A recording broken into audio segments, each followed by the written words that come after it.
আসসালামু আলাইকুম রহমতুল্লাহি ওবারাকাতুহ।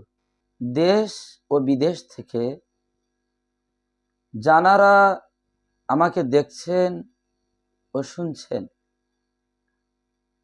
সবাইকে আমার অন্তরস্থল থেকে শুভ কামনা রইল। সম্মানীয় আমার ভাইয়েরা,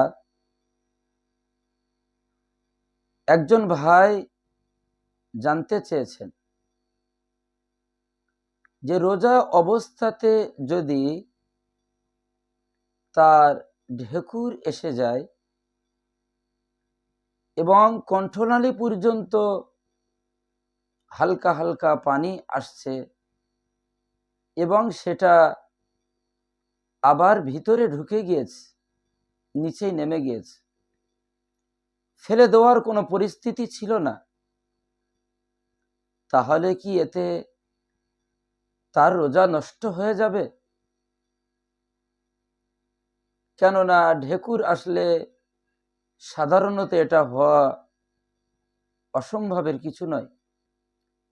সংক্ষেপে উত্তর হলো যে না,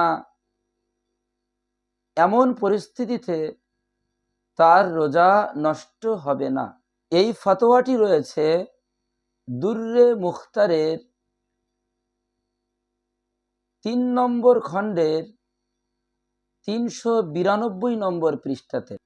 এই পরিস্থিতি হওয়ার কারণে অনেক ভাইরা সন্দেহের ভিতরে পড়ে যান যে আদৌ আমার রোজা আছে না ভেঙে গিয়েছে।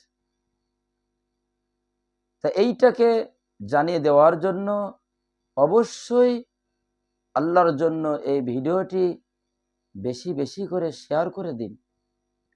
আল্লাহ সুবহানাহু ওয়া তাআলা আমাদের মাসলা মাসাইল সঠিকভাবে জেনে জেনে আমল করা তৌফিক দান করুন। আমিন।